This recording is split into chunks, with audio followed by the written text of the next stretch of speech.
KT road మీదకి వెళ్తే 80 అడుగుల రోడ్డు అయింది. ఇప్పుడు బ్రహ్మాండంగా కొత్త కొత్త మాల్స్ వచ్చినాయి, కొత్త కొత్త షాపింగ్ కాంప్లెక్స్లు వచ్చినాయి, అనేకమైనటువంటి వ్యాపార సంస్థలు వస్తూ ఉన్నాయి. అనేక మంది మన పిల్లలకి అక్కడ ఉపాధి కూడా దొరుకుతూ ఉంది. నేను ఒకసారి ఒక షాపింగ్ మాల్ ఓపెనింగ్కి వెళ్ళాను. ఇది మీరందరూ కూడా చాలా ముఖ్యమైనటువంటి మాట. ఇది ఒకసారి ఒక షాపింగ్ మాల్ ఓపెనింగ్కి వెళ్ళి, ఏమయ్యా మీరు గత 10-20 సంవత్సరాలుగా ఈ వ్యాపారంలో ఉన్నారు, అనేక దగ్గర ఇలాంటి షాపింగ్ మాల్స్ ఉన్నాయి కదా, మరి మా పలాసలో ఎందుకు మీరు ఇంతకు ముందే పెట్టలేదు, ఇప్పుడు పెట్టారు అని నేను అడిగాను. దానికి ఆ షాపింగ్ మాల్ ఓనర్ చెప్పినటువంటి మాట, అయ్యా ఎమ్మెల్యే గారు, అయ్యా మంత్రి గారు, మీరంటే ఎవరైనా వచ్చి ఫలానా వ్యాపారమే పెట్టుకుంటాము అంటే మీకు ఏంటి అవసరమో మీరు చెప్పండి, మీకు ఏంటి కావాలో చెప్పండి, చేసి పెడతామంటారు. ప్లేస్ అంటే ప్లేస్ ఇస్తారు, మ్యాన్ పవర్ అంటే మ్యాన్ పవర్ ఇస్తారు, పర్మిషన్ అంటే దగ్గరుండి పర్మిషన్లు ఇప్పిస్తారు, అన్ని రకాల సహకారం చేస్తారు. కానీ మీ ముందున్నటువంటి ఆయన వాళ్ళ దగ్గర మనం వ్యాపారం చేయాలి అంటే వాళ్ళకి ప్రత్యేకంగా మనం ట్యాక్స్ కట్టాలా, ఆ ట్యాక్స్ కి భయపడి ఎవరు కూడా ఈ ఊరు వచ్చేవారు కాదు అని ఈ సందర్భంగా చెప్పాడు ఆయన. ఆ ట్యాక్స్ పేరేంటో తెలుసమ్మా?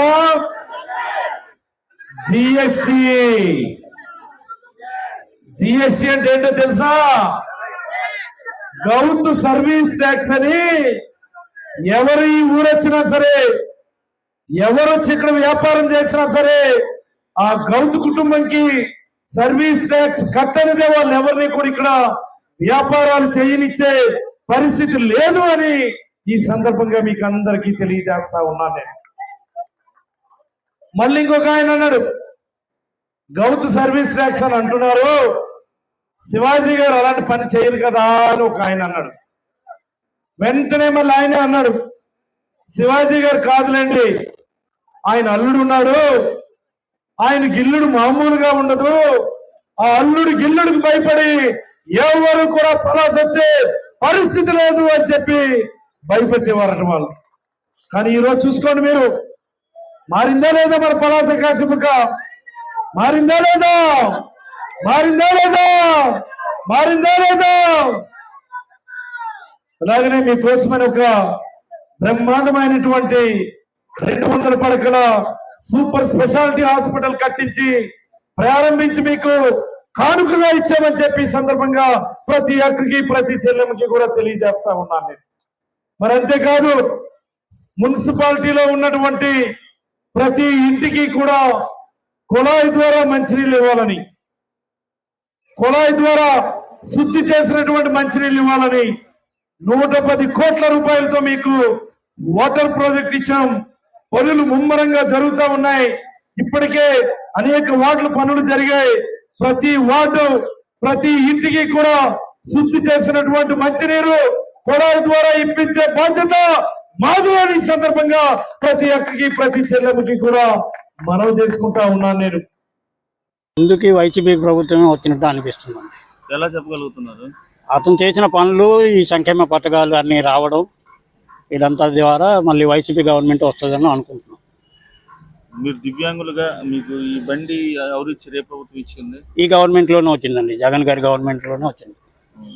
అప్పలరాజు గారు వాళ్ళు ద్వారా ఈ బండి నాకు ఇచ్చారు. నెక్స్ట్ ఓటు ఎవరికి అయిపోతున్నారు మీరు? మేము జగన్కే వేస్తున్నామండి. ఎందుకు? జగన్ మీద నమ్మకం, అతను ఏదైనా చెప్తే చేస్తాడు అన్న నమ్మకంతో. దివ్యాంగులకు 6,000 రూపాయలు పెన్షన్ ఇస్తామని చెప్పి చంద్రబాబు నాయుడు అంటున్నారు కదా. చంద్రబాబు గారు అంటున్నారు కానీ అతని మాట మీద అంత నమ్మకాలు లేవు. అతను ఇంతకు ముందు కూడా చాలా చెప్పి ఏం చేయలేదు. ఎలక్షన్ దగ్గరికి వస్తుందని ఈ మాట అన్నాడు. లాస్ట్ టైం కూడా అంతే కదా, పింఛన్లు 2 నెలల ఎలక్షన్ ఉందన్నప్పుడు అతను పెంచాడు, ఇతను 3,000తో పెంచుతూ వచ్చాడు. చూడాలి ఈసారి జగన్ కూడా ఏదైనా మా మీద కరుణ చూపిస్తాడేమో అనుకుంటున్నాం. జగన్ ప్రభుత్వం మీరు ఏంటి లబ్ధి పొందారు? మాకు ఇల్లు వచ్చిందండి, డిట్కో ఇల్లు. తర్వాత మా పిల్లలకి విద్యా దీవెన, అమ్మఒడి అన్ని పడుతుంది. తర్వాత మా ఆవిడ కూడా గ్రూప్లో ఉన్నారు, ఆవిడ కూడా అన్ని రకాలుగా వచ్చింది.